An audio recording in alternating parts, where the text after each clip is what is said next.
Loué soit Jésus-Christ. Là, ici Yannick pour Radio Regina, la toute première émission. On va voir comment ça va se passer, hein. Donc, la première personne avec laquelle on va s'entretenir, c'est mon ami Théodon.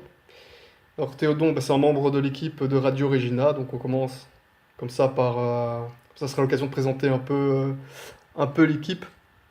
Et lui, il s'occupe de la bibliothèque de Radio Regina.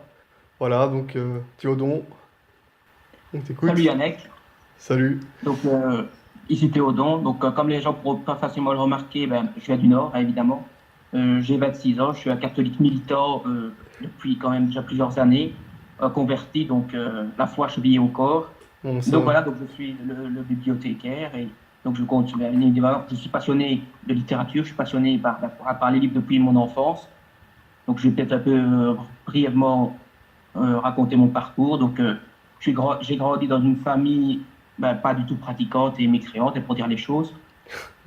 Mes Ouais. parents étaient socialistes.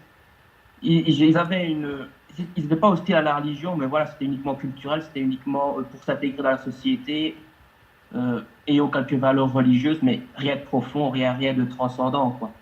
Et donc moi j'ai vécu un peu ce milieu-là, et donc j'ai pas accroché directement à la religion, vu que j'avais absolument aucun moyen pour ressentir véritablement toute l'importance qu'elle pouvait avoir. Et j'ai grandi donc de façon mécréante durant mon enfance et mon adolescence. J'ai été tenté par un peu toutes les idéologies à l'arrivée de l'adolescence. J'ai commencé à lire un peu des livres un peu sérieux, mais sérieux, mais mécréants. Et donc j'ai fréquenté un peu les livres néo-païens, néo-nazis, communistes. Enfin, j'ai un peu dans tout ce qui était ce milieu-là. Et Une belle crise d'adolescence intellectuelle. voilà, oui. J'étais pas quelqu'un de violent, j'étais très introverti.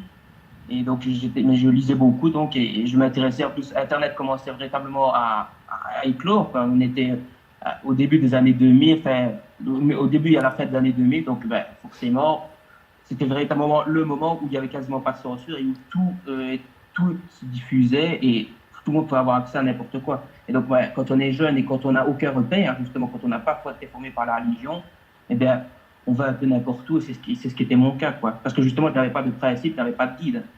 Ouais, non, moi je t'ai rencontré, première fois, je t'ai rencontré quand t'avais 19 ans. Et tu commençais déjà dans la religion à ce moment-là. Et un truc de fou. Un truc de fou, c'est que tu connaissais déjà. T'étais déjà ce qu'on pouvait appeler un apprenti thomiste. Alors que tu connaissais même pas tes prières. Tu connaissais aucune prière, je crois, si je me souviens bien. C'était vraiment Oui, tes oui, débuts. oui, c'est vrai que c'était un peu comique. Et c'est parce que j'étais aussi fasciné par la philosophie. Donc forcément, quand j'ai commencé un peu à tout doucement à voir que je ne parvenais pas à expliquer en fait le sens de tout cela, quoi. Parce qu'au bout d'un moment, toutes ces polémiques sur Internet, etc., ça épuise forcément et on se dit à quoi bon. Et donc l'aspect religieux sort à un moment ou à un autre. Et donc je me suis un peu intéressé à tout ce qui était catholique progressivement, en fait. C'est surtout parce que je voyais bien que les autres tendances, on va dire, religieuses, pseudo-religieuses, sectaires, eh bien, elles proposaient rien de sérieux, rien de concret, rien de fort, quoi. C'était des opinions, c'était du bricolage, ça me convenait pas. Et quand je voyais qu'il y avait des catholiques un peu plus sérieux, j'ai commencé tout doucement à aller sur leur site, à m'instruire, et j'ai vu que donc il y avait cette thématique de la philosophie thomiste, et j'ai commencé à m'investir là-dedans alors que ma formation spirituelle, elle était toujours très faible, voire nulle. Ouais, Mais j'ai commencé un peu, j'ai pénétré la religion par l'aspect intellectuel, par l'aspect thomiste, donc, ouais, c'est par là que Dieu est passé, au par tout cette début, voie. oui. Ouais, ouais. Dieu gracias. Moi, j'ai vu ton évolution. Déjà au début, c'était bien. Après, c'était encore mieux. Donc, ouais, ta foi a été bien renforcée. T'as continué à très bien progresser. J'ai vu l'évolution. D'ailleurs, on cherchait justement un bibliothécaire pour Radio Regina. C'est de ça qu'on va parler. Et moi, tout de suite, je savais qui prendre. Parce que, voilà, je connais bien tes qualités intellectuelles. Je sais aussi que tu es quelqu'un de très clairvoyant. Et tu diffuses, enfin, tu publies souvent dans ton entourage des livres et des PDF dont on ne sait pas où tu vas les chercher. Donc on sait bien que tu as une bibliothèque très très riche. Et on sait bien que tu vas pas mettre n'importe quoi. Donc c'est bien voilà, t'as une petite référence dans notre entourage. Donc Radio Regina, c'est une plateforme médiatique. Et donc voilà, on a lancé une bibliothèque qu'on aurait bien extrêmement bien fournie pour que quiconque fasse des recherches tombe sur cette petite plateforme et retrouve les bouquins qui l'intéressent très facilement. Alors la bibliothèque, on va l'améliorer au niveau de la quantité, mais également de la qualité. Donc au fil du temps, voilà, on va faire des petites fiches, des petits synopsis qu'on ajoutera. Peut-être bien, ce sera peut-être pas pour tout de suite, une application smartphone pour retrouver très facilement ces livres en quelques coups de pouce, quoi. On verra bien pour la suite. Donc, Et c'est une œuvre nécessaire, je pense, puisque maintenant, il y a un déficit de formation mais incroyable. Et même dans les milieux traditionnalistes, on remarque que les gens, ils connaissent peut-être quelques sujets précis, mais il y a plein de sujets sur lesquels la plupart sont totalement en défaut. Ils sont incapables de pouvoir répondre aux amis de l'Église ou même simplement savoir quoi penser sur certains sujets. Donc, ouais. une bibliothèque, ça semble fondamental. À notre époque, oui. Ouais, c'est ça. Absolument. Et peut-être même, voilà, ça permettra aussi de recommander des bons bouquins, de mettre les références, les liens. Même quelqu'un qui va bêtement, qui tombe sur un bouquin après une recherche dans Google, ou voilà, il peut naviguer dans la bibliothèque et trouver d'autres livres qui vont peut-être justement contribuer à sa conversion ou le renforcer dans sa foi. En tout cas, le renforcer dans sa formation simplement. Mais voilà, prière, action, formation, indéniable, hein. Indéniable pour avoir une vie chrétienne équilibrée, quoi. Ça, c'est une chose. Donc voilà, c'est à toi qu'on a donné la clé de la bibliothèque. Tu as eu totalement carte blanche. Donc je vais la visiter en même temps que toi. C'est un grand honneur. Donc voilà, je la découvre aussi moi-même, hein. Donc à toi la main pour présenter un peu cette petite bibliothèque virtuelle en PDF. Quelque chose que je la mette. Donc c'est des livres gratuits, on rappelle, hein. Donc Oui, bien sûr. en général libre de droit, hein, en général. Après, on n'a pas tout vérifié, mais voilà. Le problème aussi, c'est que si on fournissait simplement une liste bibliographique, les gens ne retrouveraient pas l'intérêt puisqu'il y en a déjà qui sont disponibles ailleurs. Et puis surtout, beaucoup ne savent pas se payer ou même louer tous les livres. Certains sont très rares, en plus certains sont plus en circulation. Ah ouais. Et donc oui, il y a certains ouvrages, surtout du 19e siècle, qui sont très bien faits, mais voilà, il n'y a plus d'éditeurs et donc le circuit de distribution, à moins de tomber dessus par miracle sur des brocantes, c'est quasiment impossible de les trouver. Donc oui. Et tu as tout ça. Tu as récupéré plein de livres rares. Oui, des références voilà, qui contribuent donc à la formation intellectuelle des gens et qui aujourd'hui, il y a une carence aussi en ce domaine, mais ça c'est lié à l'Église. Le fait qu'il y ait très peu d'éditeurs véritablement catholiques, ça réduit l'offre. Ouais. Donc forcément, il y a plein d'ouvrages de contenu qui mériteraient une réédition, mais qui ne sont pas actuellement, du moins. Ah, c'est vrai qu'il y aura des tas de livres à revoir. Tu as des idées de livres dont tu parles qui sont devenus très rares à retrouver et qui mériteraient une réédition? Oui, déjà, un en particulier, c'est une grosse somme, hein. C'est celle du père Weiss, l'apologie du christianisme au point de vue des mœurs et de la civilisation. Il Oui. faut savoir que c'est un dominicain et c'était véritablement une référence intellectuelle au début du XXe siècle. Il a notamment participé à l'encyclique Pascendi, donc vraiment là, une référence antimoderniste. Ah ouais, bien sûr. Il a fait toute une apologie où il défend la religion contre la morale païenne en général. Et c'était véritablement un trésor intellectuel. Cette somme, c'est véritablement comment dire, c'est véritablement, je ne voudrais pas juste la comparer à la somme théologique de saint Thomas d'Aquin, parce qu'il y a quand même une marge de différence, mais c'est clairement un guide toujours actuel, puisque la culture païenne, elle n'a fait que s'aggraver. On est juste tombé dans du médiocre, les grands principes de la morale païenne sont toujours présents. Donc, c'est une claque. Tu veux dire que c'est, comme on dit à notre époque, c'est une claque, quoi. Quand tu le lis, c'est ça. Oui, moi en tout cas, c'est comme ça que j'ai ressenti. Tu l'as pris, une claque. C'est où est-ce qu'on peut trouver le livre? Donc là, je suis dans la bibliothèque, je suis au début, à la racine. Oui. Donc, quel chemin je dois parcourir pour trouver le livre? Donc, et en fait, donc on a divisé, selon le genre littéraire dans lequel on s'adresse, on a divisé donc, la bibliothèque en plusieurs catégories. Oui. Et ce livre-là, il se trouve dans la catégorie apologétique, Ouais, puisqu'il attends, s'agit je vais cliquer, hein. Après on verra la suite. Je vais cliquer sur de- apologétique, oui, et après, expositif, et j'imagine. après, c'est expositif, oui, puisqu'il ne s'agit pas ici de lutter spécifiquement contre une erreur, mais il s'agit de présenter la religion et évidemment d'attaquer les erreurs du paganisme moderne. Mais il s'agit d'abord de présenter la religion telle qu'elle est. Et D'accord. cette étude, elle est véritablement, je dirais, une des meilleures sur lesquelles j'ai pu avoir accès. Ouais. Je ne connais pas tout, évidemment, mais c'est clairement une référence incontournable, selon moi. Le Père Ouest, hein, donc voilà, je vois qu'il y a 10 tomes qui sont regroupés par deux dans chaque PDF, donc il y a 5 PDF. Donc le chemin, c'est bibliothèque apologétique, apologétique expositive de la bibliothèque. Voilà. Donc ça, c'est bien. Ben, ça va, ça nos lecteurs pourront jeter un œil. Et voilà, donc on parlait de claques. Hein. Enfin, est-ce que tu as d'autres livres où tu considères avoir pris une bonne claque, à part celui-là? Euh, Et ça, des livres, des claques, j'en ai reçu dans ma vie. C'est vrai? Tu vois, des Chaque livres écoute, qui réveillent, qui éveillent, qui te donnent un regard que t'avais...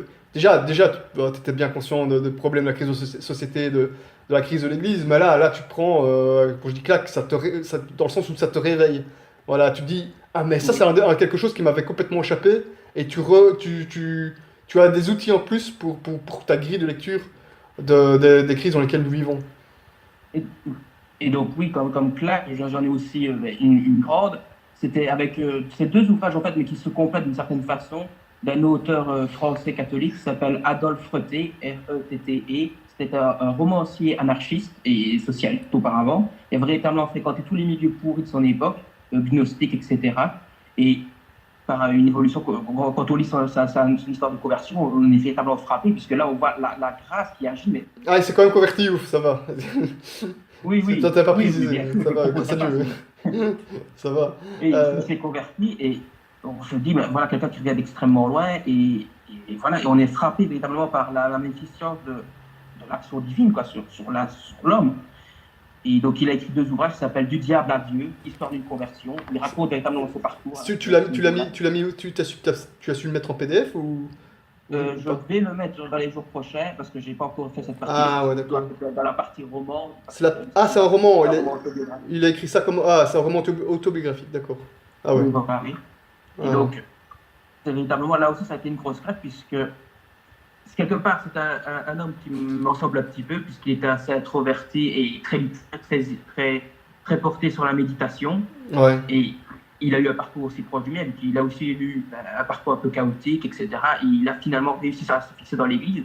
Et aussi, ce qui est très intéressant chez cet auteur, c'est qu'il réfute véritablement la société de son temps, c'est début du XXe siècle. On croirait que c'est la société de nos jours, de, de, enfin, du socialisme actuel. On croirait reconnaître des figures d'aujourd'hui, Ah ouais, ouais. véritablement. Ouais, Donc, il y justement, avait deux ouvrages. à propos de ça, j'ai diffusé un petit texte de Louis Veillot tout à l'heure, donc sur la chaîne Telegram, qui analyse la crise religieuse, mais telle qu'on peut encore l'analyser aujourd'hui, quoi. Donc voilà, en gros, j'aurais bien. Attends, faudrait que ah bah, je vais tout de suite retrouver le texte comme j'ai quasiment sous les yeux. Voilà, je vais lire juste le petit passage. Il y a plusieurs paragraphes, mais je vais juste en lire un, parce que je pense il est central.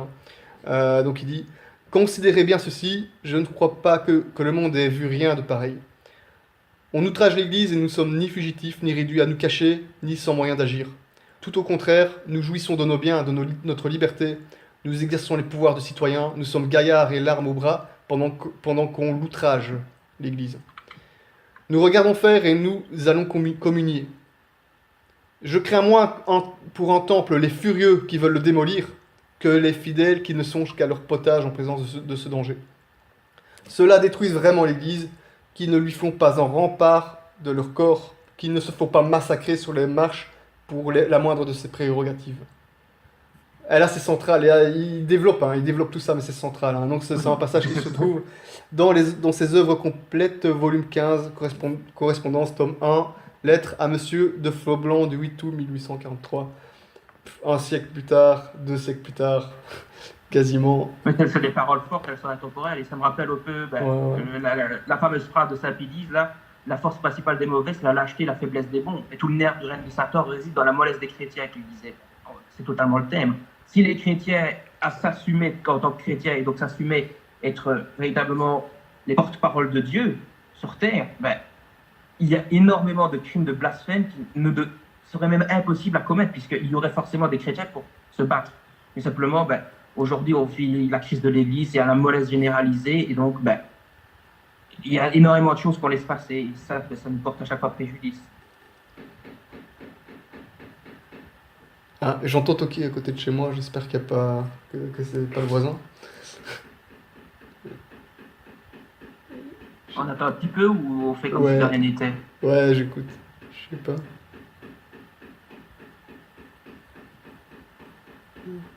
Je l'entends aussi, donc ça va peut-être le Euh, couper.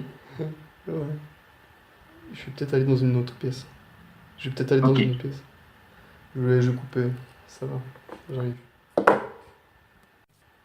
Donc on peut continuer un peu la visite de la présentation de la bibliothèque, hein, parce que... Ok, oui.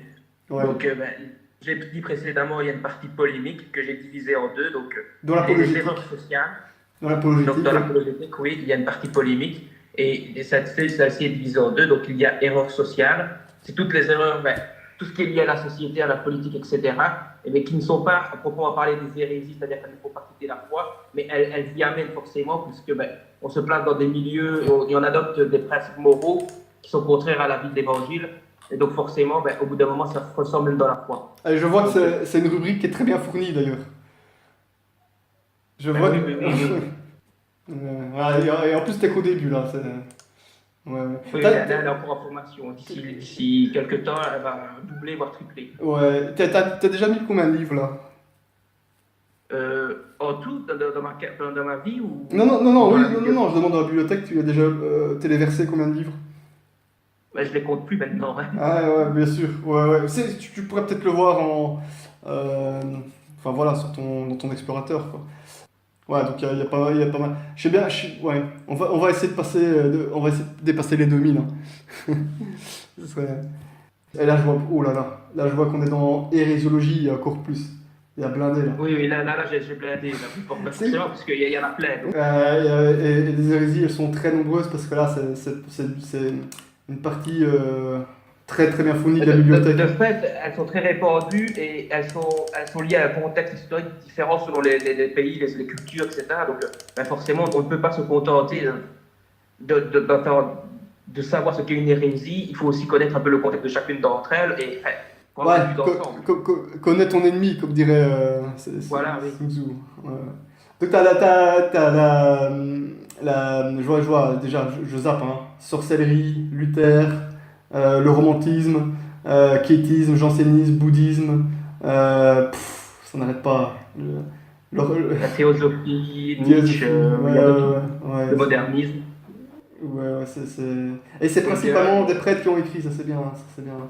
oui, oui, mais Euh, j'essaie de me concentrer plutôt sur ça, et qui ont souvent les primatours, donc c'est fiable. les sectes orientales, Donc oui, les faux j'explique. dieux. L'imprimatur, peut-être pour ceux qui ne sachent pas, c'est le permis d'imprimer, c'est-à-dire que ben, l'évêque ou les autorités religieuses décident que ce livre-là est bon à être diffusé, en tout cas à être imprimé et à être lu par les fidèles. D'ailleurs, je vois qu'il y a un livre sur le traditionnalisme de Monseigneur Gaume. Là, c'est pour savoir, enfin, chez Ah oui, certains. c'est une petite étude, mais qui résume assez bien la question, quoi, tout simplement. Ah ouais, Et ouais, bien joué, bien c'est joué. un dossier, ben, dans la plupart, ben, justement, Une étude récente d'ailleurs, hein. traditionnaliste, Ouais. quand on se considère traditionnaliste, on pense seulement en opposition ben, au modernisme, au concilier, etc. Mais il faut savoir que le traditionnalisme, ben, c'est un mot qui est assez vague, parce que tradition, ben, on ne sait pas de quoi on parle exactement quand on parle de tradition, et on peut l'entendre dans un sens païen ou dans un sens hérétique. Et Ouais, donc, ben, il y a un traditionnalisme qui est mauvais.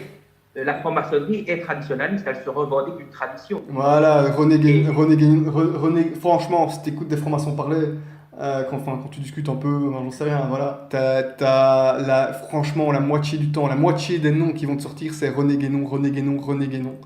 Ouais. Donc ça, et malheureusement, bon, ça c'est un problème qu'on pourra peut-être évoquer dans une autre émission, mais il y a beaucoup de traditionnalistes au sens qui est censé être catholique du terme, qui sont traditionnalistes dans le sens guénonien du terme et mestrien du terme.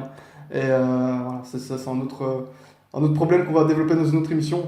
Et malheureusement, même des gens de très bonne volonté, voilà, vont sans s'en rendre compte, toucher à s'approcher de ce genre de concept très très dangereux pour la foi.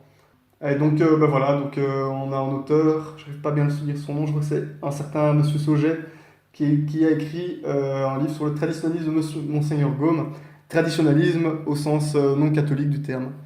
En l'occurrence, celui de Damnec considérait que le paganisme, comme c'est ancien, ça devait quand même être le véhicule de la tradition que Dieu nous aurait révélé. Donc, il existerait un bon paganisme et qui te transmettrait des vérités, etc. Ça a été condamné par l'Église, évidemment. Le traditionnalisme, le paganisme, pardon, il est contaminé par des hérésies et il ne peut pas, il est contaminé par des erreurs graves au niveau doctrinal, au niveau moral. Et on ne peut pas considérer cette branche-là comme étant, comme étant porteur du plan de Dieu pour les hommes. C'est pas possible. D'ailleurs, il suffit de regarder la société à l'époque du Christ qui était païenne.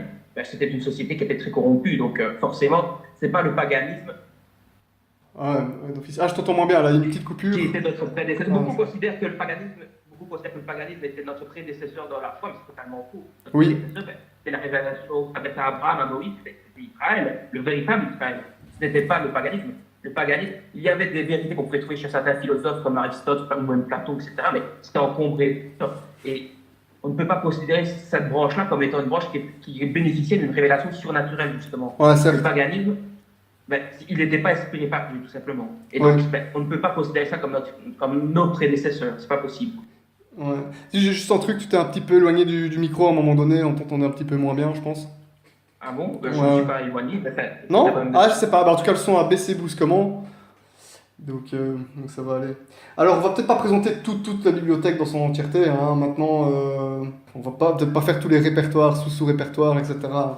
Oui, peut-être parce que ça prendrait trop de temps. Ça prend trop de temps. Mais après, voilà, est-ce que tu as encore des petites choses à dire par rapport à un petit répertoire qui serait intéressant à aller visiter? Et je vois qu'il y a encore des répertoires un peu vides. Ça va. Oui, encore en pleine formation. En pleine formation, Là, tu me prends de coup parce que tu aurais dû me poser cette question-là quand j'avais fini. Ouais, ça va. Et est-ce que tu as d'autres bouquins, peut-être d'autres livres à recommander? Oui, des livres à recommander, oui, ça j'en ai par contre. Ah donc, un livre qui m'a marqué personnellement, et qui a véritablement été révélateur pour moi, c'est le livre de Hugues Kérali, La véritable histoire des Christéros. Pourquoi? Parce que ce livre-là, quand on pense catholique, maintenant, malheureusement, à cause de l'évolution et à cause de la mollesse que tu dénonçais tout à l'heure, on pense bourgeois, on pense nanti qui est hypocrite, etc. Et bien là, on a l'histoire exactement inverse. On a l'histoire de gens qui étaient souvent très pauvres et qui se sont battus pour Dieu, pour la religion et d'une façon héroïque. Pour le Christ roi, pour le Christ roi. Pour le Christ roi, oui. Pour la religion, en fait. C'est ça, ils sont battus pour les droits de Dieu. Du catho et le bourgeois, pour les droits de Dieu. Ouais. Ça, c'était la dernière grande guerre pour le catholicisme. Hein. De tous les grands courants sociaux du XXe siècle, les Christéros, c'était le plus proche de ce qu'il aurait fallu faire. C'était une croisade, hein. C'est vrai. On peut dire ça. Pour expliquer pour ceux qui ne savent pas ce que c'est, au Mexique, il y avait un gouvernement qui était le gouvernement de Plutarco Calles, qui était un gouvernement très marqué par la maçonnerie et qui était très anticlérical, très opposé à l'Église et qui faisait fermer, qui pillait les biens du clergé, etc., qui en emprisonnait, qui ont tué énormément. Et des catholiques qui étaient évidemment scandalisés par ça, plutôt que de se contenter de ne rien faire, ils ont voulu agir, ils ont voulu combattre directement ces ennemis de Dieu. Et donc, ils se sont organisés en milice, et ça a été une épopée qui a duré plusieurs années, avec des victoires, des défaites, et qui s'est malheureusement fini tragiquement, mais qui reste quand même un exemple pour tous les catholiques d'aujourd'hui, quoi. Ouais. C'est pour un raisonnement très court. Malheureusement, celui-là, comme il est assez récent, que Hugues Kérali, je crois qu'il est même encore toujours vivant, mais je ne pourrais pas le diffuser sur la bibliothèque, il faudrait que je demande les droits à lui dire. À la limite, on peut toujours le contacter, mais ouais. Ou alors, de toute façon, voilà, au pire, hein, on pourrait aussi mettre une petite rubrique, on verra ça avec l'administrateur du site. Toujours mettre une petite rubrique en plus pour les livres, voilà, qu'on pourrait proposer d'acheter, quoi. toujours dans les livres que je recommande, qui m'ont marqué personnellement. Là, celui-là, il sera disponible sur Radio Regina. C'est le livre de Sainte-Thérèse de Lisieux, Histoire du nain.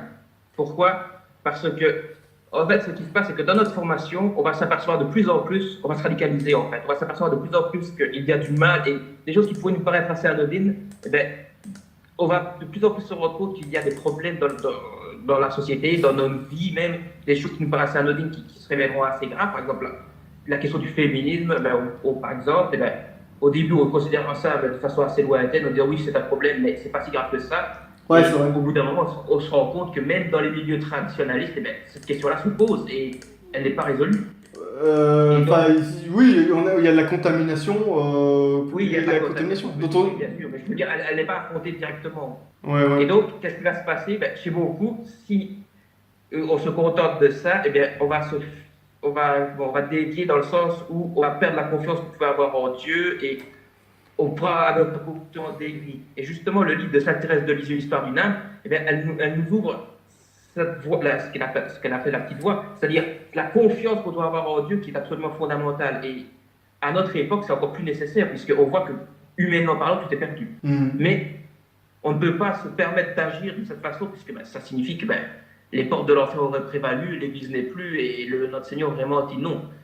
Tant que le monde sera là, il y aura toujours des chrétiens qui seront toujours le sel de la terre. Donc on ne peut pas se permettre d'abandonner toute vie active, j'ai envie de dire, tout apostolat. Ce livre de Sainte Thérèse de Lisieux, Histoire du nain, eh bien, elle permet justement de conserver au cœur cette espérance, cette foi, cette confiance en Dieu dans les moments d'épreuve justement qui sont les nôtres.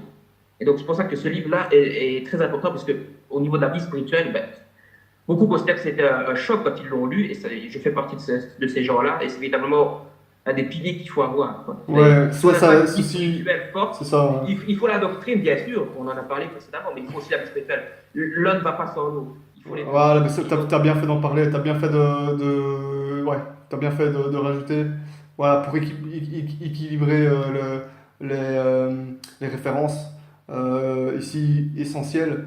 Là, c'est aussi un livre incontournable. Tu l'as déjà mis en ligne? Je vais le mettre dans Spiritualité chrétienne. Voilà, je me disais bien aussi. Hein. Ou peut-être dans un roman autobiographique, parce que c'était aussi une autobiographie, enfin je sais pas. Ah ouais, c'est vrai que ouais, t'as le choix. Hein. T'as le choix. Ouais. C'est ça. Ouais, il faudra qu'on voit aussi pour ajouter un petit moteur de recherche hein, sur le site. Bien sûr. Ouais, bon, il y a du travail. Hein. Il y a du travail. En tout cas, voilà, l'enregistrement ici qu'on est en train de faire avec Théodon. Hein. Donc, nous sommes le 1er août et le site Radio Regina sortira officiellement. On va le publier le 15 août. Donc, on a encore. Voilà, j'imagine la bibliothèque sera nettement plus remplie d'ici là. Et avec le temps, elle va faire qu'évoluer avec l'aide de Dieu. Et puis, bien sûr, si quelqu'un aurait un ouvrage intéressant, il peut toujours nous en faire part, je pense. Certes, les gens peuvent nous écrire. Hein, les gens peuvent nous écrire. Voilà, il y a un formulaire sur le site. Ils peuvent également nous soumettre des articles. Il n'y a aucun problème, c'est avec grand plaisir. Et à toutes les bonnes volontés, bien sûr. Pour ceux qui ne connaissent pas encore Radio Regina, mais la ligne, c'est pas Vatican II.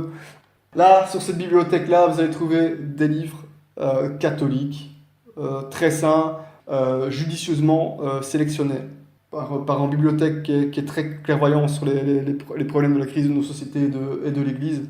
Donc il ne va pas laisser passer des mauvais livres de philosophie ou des mauvais livres doctrinaires ou peu importe, ou même spirituel, peu importe le rayon. On connaît la qualité du bibliothécaire. Donc, tu me flattes, là, je suis pas fort. Ouais, je sais bien. Non, je dis pas ça pour te flatter. Hein. Je dis même pas ça pour te flatter. Je dis toujours ce que je pense. C'est pas parce que je pense, c'est objectif, voilà. C'est tout, voilà. Voilà, tout le monde a des qualités et des défauts. Ce que je dis, ça fait partie des qualités, voilà. Donc voilà, ça c'est une bibliothèque véritablement catholique. Voilà, ici c'est la bibliothèque, et on va faire que commenter au niveau de la quantité et de la qualité avec l'aide de Dieu. On va voir comment ça va se passer. Voilà, un grand merci de nous avoir écoutés, c'était notre première émission. On ne sait pas voilà, on n'a pas encore écouté l'enregistrement fatalement. On ne sait pas encore ce que ça va donner. On va voir. Merci pour l'invitation, Yannick. C'était intéressant. Maintenant, on va en tout cas un très très grand merci à toi également. Voilà, Bah, de rien, c'est un plaisir. un bon travail. Et voilà, j'espère que les auditeurs vont trouver leur petit bonheur dans notre petite bibliothèque. Voilà. Ah, bon, allez, on vous souhaite une bonne soirée, bonne journée, peu importe l'heure à laquelle vous écoutez. À très bientôt sur Radio Regina. Louis soit Jésus-Christ.